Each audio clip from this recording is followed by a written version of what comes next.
Včasih se res vprašam, kako za vraga lahko takšni ljudje še vedno obstajajo na internetu.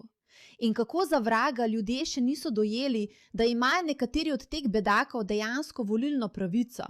Mislim, ljudje, kot pravi Nate Friedman, predstavljamo novo demokratsko stranko. Podpiraš Honga ali Tiffanyjo? Podpiram Francesco Hong. In zakaj tako? Ona želi odstraniti ICE in kot vsi njeni, obstaja toliko različnih politik. Toliko različnih politik, kar povej nam o njih, draga, inteligentna, ki slučajno veš Franceskino ime. Dobro upravljeno, ti inteligentni moški za vse stvari. Ja, malo se za levičarja. Ni šans. Mislim, da oni potrebujejo fantje. On je levičar. Mislim, ne morem verjeti. Kaj?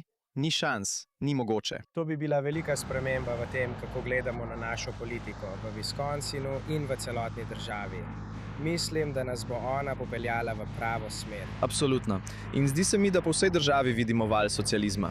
Sem iz New Yorka in smo izvolili Mamdanija. Zato res želimo slišati, kaj ima povedati novi obraz demokratske stranke. Kakšno bi bilo vaše sporočilo demokratom, ki jih skrbi, da njihova stranka drvi proti socializmu? Ne bojte se, da bomo šli proti komunizmu, ker smo Združene države Amerike. To se nikoli ne bo zgodilo, resno. Mimogrede, pravkar sem slišala, da je nekdo nekaj napisal na X. Ne moram se natančno spomniti, kaj je bilo, ampak je rekel, ali lahko nehamo temu reči DSA in se pretvarjati, da je to kot demokratska stranka, ali lahko preprosto nehamo temu reči komunisti, ker to so. Sami sebe imenujejo komunisti, ki poskušajo prevzeti oblast. In poglejte, Francesca, 97%. V bistvu. In mislim, trenutno gremo proti fašizmu. Torej, kaj je huje, socializem ali fašizem? In vedno vprašamo obe strani. Torej, republikanci se začnejo bati, ko slišijo za ukinitev ICE. Ne vedo, s čim naj bi ga nadomestili. Kaj misliš, da bi moralo nadomestiti ICE, ko ga ukine? Nič. Iskreno. Mislim, da noben človek ni nezakonit. Mislim, da bi morali imeti boljše politike in omogočiti vsakomur, ki to potrebuje, da pride v državo. Ja? Noben človek ni nezakonit. Noben človek ne bi smel biti nezakonit. Ljudem bi morali preprosto dovoliti, da pridejo v državo. Veš, kaj se zgodi, ko ljudem dovoliš, da pridejo v državo? Mislim, to je res nenavadno naključje. Naj ti pokažem to res zanimivo objavo, ki sem jo pravkar videla. Mislim, samo poglej tole. Veliko ljudi na desnici rada krivi vzpon DSA za bele socialiste. Resnica je veliko bolj mračna.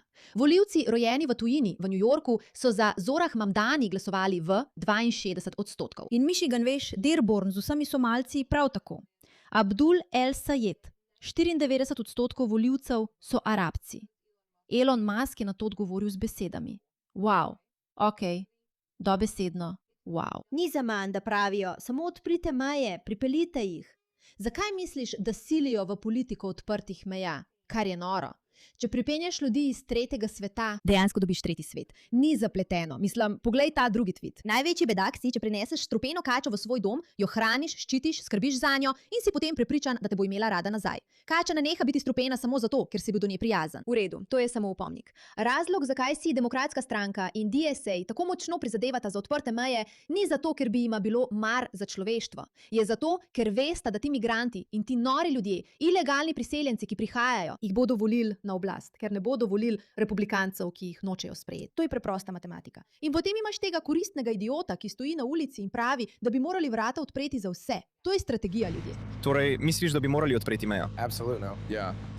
Vem, recimo v New Yorku sem slišal od nekega tipa, ki je rekel, da ga skrbi odpiranje meje, ker bi lahko kriminalci iz drugih držav prišli noter.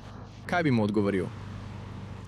Mislim, saj že zdaj prihajajo, ne uporabljajo meje, preprosto najdejo način, kako priti okoli. Ampak recimo, imam občutek, da so zdaj tudi oni enako zaskrbljeni, da bi naši kriminalci odhajali v njihove države. Si že slišala za to? Si slišala, da je Mehika prestrašena ameriških kriminalcev, ki prečkajo mejo, kaj ne? To ves čas vidiš v novicah. Vsi se bojijo ameriških kriminalcev, ki prihajajo in poskušajo priti v Venezuelo. Ja, seveda Kanada. Ja, vsi to vejo, to je res velik problem. Sploh nimajo smiselnih argumentov, izrekajo nore trditve in jih ne morejo podpreti z ničemer. Še vedno me to šokira, tudi danes. Videla sem že na stotine takih videov in me še vedno preseneča. Tako da, ja, Kaj pa te navdušuje pri Franceski Hong?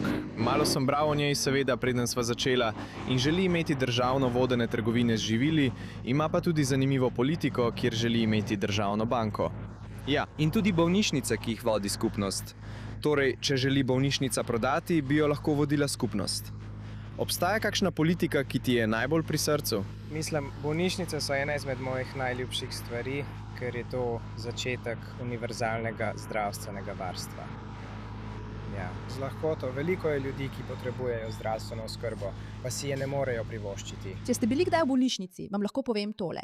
Ne želite, da bi bolnišnico vodili isti ljudje, ki neučinkovito vodijo vašo skupnost in s tem prinašajo vso politiko.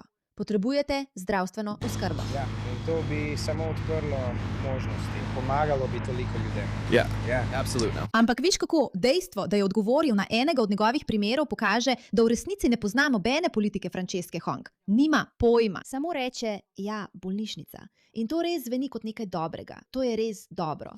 No, je še kaj, kar bi rad povedal, delil o svoji generaciji in o tem, kako se počutiš v tej državi? Je kaj, s čimer nisi zadovoljen ali pa celo zadovoljen? Oprosti, trenutno sem res zelo zadet. Ne morem ne morem, razmišljati, dobro, tako absolutno. sem srečen. No to je to. Si presenečena? Jaz nisem presenečena. Ne, niti najmanj nisem presenečena. Zato ciljajo na otroke. Hvala za vašo pozornost glede te zadeve.